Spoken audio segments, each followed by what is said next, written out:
Assalamualaikum warahmatullahi wabarakatuh. Saya Muhammad Fatur Rahman, NIM 226500051 di kelas B. Nah, di materi ini saya akan menjelaskan tentang materi kriptografi tentang keamanan komputer. Yang pertama yaitu message. Adalah data atau informasi yang dapat dibacakan, dimengerti maknanya.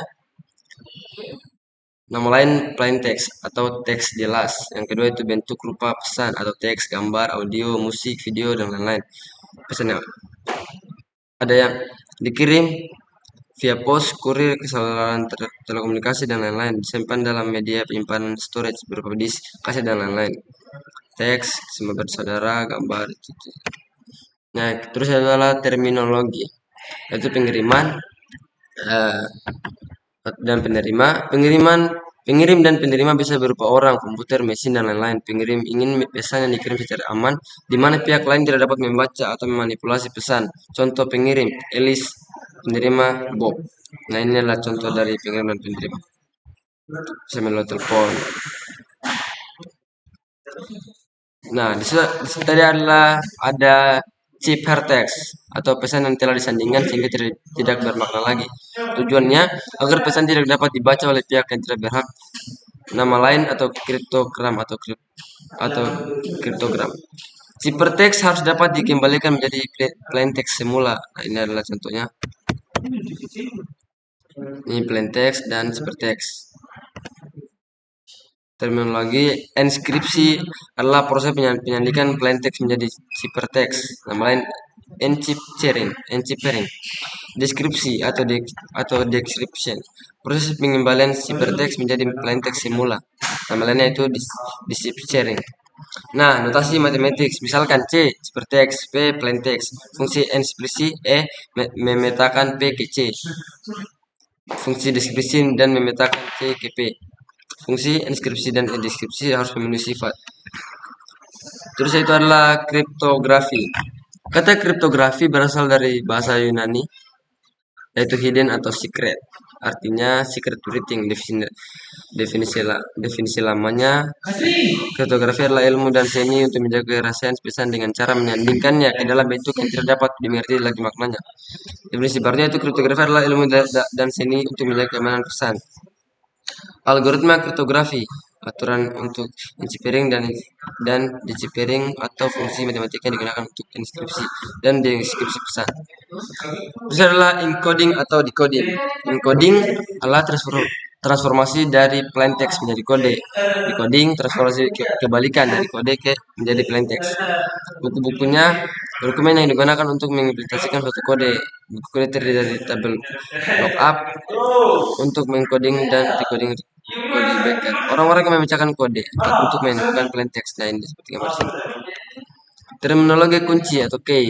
Kunci adalah parameter yang digunakan untuk transformasi encipering dan deciphering. Jika kekuatan kriptografi ditentukan dengan menjaga kerahasiaan algoritmanya, maka algoritma kriptografi dinamakan algoritma restriction. Algoritma restriction tidak cocok lagi saat ini. Kriptografi modern mengatasi masalah ini dengan menggunakan kunci. Kunci bersifat rahasia atau secret, sedangkan algoritma kriptografi tidak rahasia atau public. Nah, ini seperti pada gambar. Adalah kriptologi atau studi mengenai kriptografi dan kriptanalisis. Seperti pada gambar. Persamaan kriptografi dan kriptanalis adalah keduanya sama-sama menerjemahkan ciphertext menjadi plain text. Perbedaannya tadi persamaannya, kalau perbedaannya kriptografi dapat bekerja atas legitimasi pengirim atau penerima pesan, dan kriptanalisis bekerja tanpa legitimasi pengirim atau penerima pesan. Sejarah kriptografi. Nah, kriptografi punya sejarah yang panjang. Tercatat bangsa Mesir 4000 tahun yang lalu menggunakan hieroglif yang tidak standar untuk menulis pesan seperti pada gambar berikut ini. Ada gambar Mesir, ada gambar-gambar di sebuah batu begitu. Nah, sejarah kriptografi. Perang Dunia Kedua, pemerintah Nazi Jerman membuat mesin enkripsi yang dinamakan Enigma. Enigma cipta berhasil dipecahkan oleh pihak sekutu. Nah, keberhasilan memecahkan enigma sering dikatakan sebagai faktor yang memperpendek sejarah Perang Dunia Kedua, seperti pada gambar. Lah, ada mesin tik. Nah, kriptografi kunci simetri. Simetri key atau kriptografi kunci inskripsi dengan kunci deskripsi. Istilah lainnya kunci simetri, kunci private, kunci rahasia. Nah, algoritma kriptografi disebut algoritma simetri. Istilah lainnya adalah algoritma konvensional. Seperti pada gambar berikut. Ini adalah gambar dari simetri key algoritma. Seperti pada gambar di sini. Simetri key algoritma ada dua, yaitu stream chipper dan block chipper. Stream chipper memiliki Caesar chipper dan Wegener chipper. Terus block chipper ada data enkripsi standar dan triple data encryption standar. Caesar chipper dalam kriptografi, sandi Caesar atau sandi geser, kode Caesar atau geseran Caesar adalah salah satu teknik inskripsi paling sederhana dan paling terkenal. Sandi ini termasuk sandi substitusi di mana setiap huruf pada teks terang digantikan oleh huruf lain yang memiliki selisih posisi tertentu dalam alfabet. Algoritma chipper substitusi yang menggunakan konsep pergeseran huruf dengan modulo 26 secara matematis dapat dirumuskan sebagai C sama dengan E dan M ke mod 26 seperti pada gambar. Caesar chipper ini adalah gambar dari Caesar chipper. Wegener chipper adalah suatu algoritma kriptografi klasik yang ditemukan oleh Giovan Battista Belasso.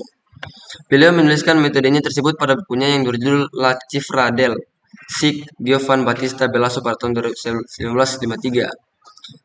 Nama Wegener sendiri diambil dari seorang yang bernama Blaise de Wegener. Nama Wegener diambil sebagai nama algoritma ini karena beliau menemukan kunci yang lebih kuat lagi untuk algoritma ini dengan metode AutoKey chipper, meskipun algoritmanya dasarnya telah ditemukan lebih dahulu oleh Giovan Battista Belasso. Teknik ini menggunakan tabel bujur sangkar yang berisi kombinasi dari plaintext pada kolom serta kunci pada baris. Kombinasi keduanya yang menghasilkan chipper pada baris dan kolom. Terus sebelum adalah cara kerja Wegener chipper. Inilah langkah awalnya adalah tuliskan plaintext yang ingin diisi dengan menghilangkan spasi antar kata. Kedua, pilih runner. Terus susunlah plaintext dengan kunci sebagai berikut. Seperti pada gambar. Contoh aplikasi simulasi Wegener chipper menggunakan Visual Basic. Nah, ini adalah contohnya. Bisa lihat sendiri. Terus data inskripsi standar dikembangkan di IBM pada tahun 1972 berdasarkan pada algoritma Decipher yang dibuat oleh Horst Wessel, disetujui oleh National Bureau of Standards. DES termasuk ke dalam kriptografi, beroperasi pada ukuran blok 64 bit. Setiap blok diisi dalam 16 putaran, setiap putaran menggunakan kunci terang berbeda, kunci terminal. Setiap blok mengalami permutaran awal, seperti pada gambar di sini. Pembangkitan kunci internal adalah sebagai berikut. Kunci internal kunci setiap putaran. Implementasi DES. DES sudah diimplementasikan dalam bentuk perangkat keras. DES diimplementasikan dalam chip. Setiap detik chip ini dapat menginskripsi 16,8 juta blok. Ini keamanan DES. Triple data encryption di standar 3 DES. Nah, ini pada gambar berikut. Asimetri key algoritma. Nah, pendahuluannya adalah konsep asimetric algoritma sebagai berikut. Faktoran, maksimal diskrit, kriptografi kunci simetri versus kriptografi kunci publik. Nah, kelebihan kriptografi sebagai berikut. Aplikasi kriptografi kunci publik. Nah, mungkin itu saja penjelasan dari saya. Lebih dan kurang yang mohon dimaafkan. Saya Muhammad Rahman mengundurkan diri. Bila taufiq wal hidayah. Wassalamualaikum warahmatullahi wabarakatuh.